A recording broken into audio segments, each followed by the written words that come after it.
নমস্কার, আমি রুমি রকমারিতে সকলকে স্বাগত। আজকে চলে এসেছি খুব সহজে কিভাবে তালের রস বার করা যায় এবং একটুও তেতো থাকবে না, যেভাবে আমি আজকে তালের রস বার করব। তো চলুন দেখে নেওয়া যাক এই তালের রস বার করার সহজ পদ্ধতিটি।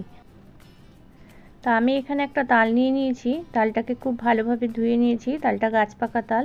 তালের ওপরের দিকে যে বোটার দিকের অংশটা আছে, এই অংশটাকে আমি ছাড়িয়ে ফেলে দিচ্ছি। তো এটা খুব সহজেই উঠে যায়। আর তালের গায়ের যে খোসাটা আছে, সেই খোসাগুলোকেও এভাবে ছাড়িয়ে নিচ্ছি। তো সম্পূর্ণ তালটাই আমি একইভাবে এইভাবে খোসাগুলো ছাড়িয়ে নেব। তো তালটাকে আমি পুরো ছাড়িয়ে নিলাম খোসাগুলো নিয়ে। এবার ওপরের দিকে যে বোটার দিকের যে শক্ত অংশটা ছিল সেটাকেও ফেলে দিলাম। এবার একটা জল ভর্তি পাত্র নিয়েছি, পাত্রের মধ্যে তালটাকে ভিজিয়ে রেখে দেবো। আর তালের নিচের দিকে যে অংশটা ছিল সেটাও ফেলে দিয়েছি। এইভাবে তিনটে ভাগ করে নিলাম আটিগুলোকে, নিয়ে আমি জলের মধ্যে ভিজিয়ে আধা ঘন্টার জন্য রেখে দিয়েছিলাম। মাঝে একবার উল্টেও দিয়েছিলাম তালটাকে, যাতে সম্পূর্ণ তালটা জলের মধ্যে ভিজে থাকে আর তালের যে তেতো অংশটা আছে সেটা যাতে জলের মধ্যে বেরিয়ে যায়। আর এছাড়াও তালের যে তেতো অংশটা বার করার জন্য একটা কাপড়ের, সুতির কাপড়ের মধ্যে বেঁধে ঝুলিয়ে রেখে দিলেও তেতো অংশটা বেরিয়ে যায়। তো আমি আজকে যে পদ্ধতিতে তালের রস বার করব সেটা হচ্ছে একটা কাঁচির সাহায্যে তালের গায়ের যে আঁশযুক্ত অংশ রয়েছে সেগুলোকে আমি কাঁচির সাহায্যে কেটে নিচ্ছি। আর এটা খুব সহজেই করে নেওয়া যায় এই কাজটা। তো আপনারা চাইলে বটি দিয়েও করতে পারেন। তো অবশ্যই বটিটা খুব ধার হতে হবে, তো কাঁচিটাও ধারালো দরকার।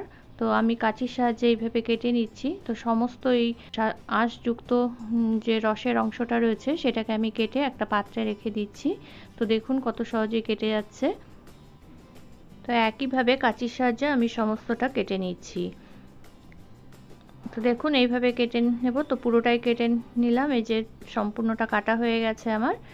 আর আটির গায়ে যে অংশটা ছিল রসটা, সেই রসটাকে আমি সামান্য জল দিয়ে তিনটে আটিকে এইভাবে যতটুকু রস ছিল সেটাকে আমি বার করে নিলাম। তো আপনারা চাইলে গ্রেটারের সাহায্যেও বার করে নিতে পারেন, সেটাও সহজেই করা যায়। তো এবার যে তালের যে আঁশযুক্ত অংশটা রয়েছে, যেটার মধ্যে রসটা রয়েছে, সেটাকে আমি হাত দিয়ে খুব ভালোভাবে চটকে নিচ্ছি। আর আটির থেকে যে রসটা বেরিয়েছিল জল মেশানোর ফলে, সেইটা দিয়ে আমি এই অংশটাকে আমি ভালোভাবে চটকে নিচ্ছি। তো চটকে নিলে খুব সহজেই রসটা বেরিয়ে যাবে।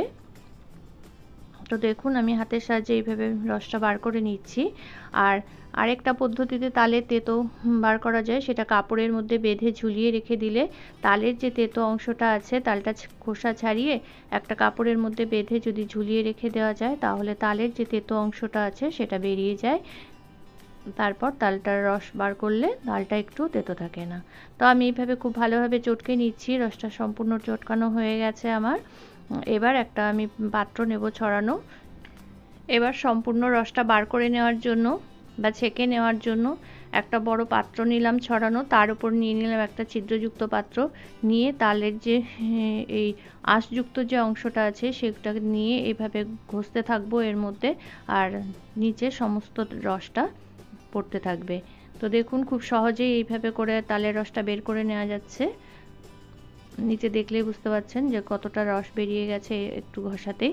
তো এই একইভাবে আমি সম্পূর্ণ যে তালের যে আরও অংশগুলো আছে সেই অংশগুলো নিয়ে নেব, নিয়ে একইভাবে চটকে একটু আর এইভাবে থালার মধ্যে ঘষে ঘষে ঘুরিয়ে নিলেই সম্পূর্ণ রসটা বার হয়ে যাবে।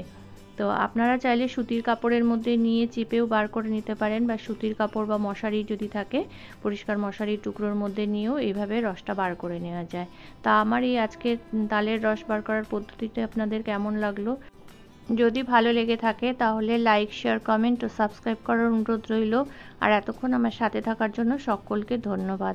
আর এইভাবে তালের রস বার করে দীর্ঘদিন সংরক্ষণও করা যায়। একটা এয়ারটাইট বক্সের মধ্যে রেখে দিলে দীর্ঘদিন তাল সংরক্ষণ থাকবে। আর এটা ব্যবহার করার আগে, বেশ কিছুক্ষণ আগে তালটা বার করে রেখে দিলে নর্মাল টেম্পারেচারে এসে গেলে তারপর সেই তালের রসটা দিয়ে আপনাদের পছন্দ মতো তালের বড়া, তালের ক্ষীর, আপনাদের যার যেটা পছন্দ সেই অনুযায়ী এই তাল দিয়ে আপনারা বানিয়ে নিতে পারবেন আপনাদের পছন্দের খাবার।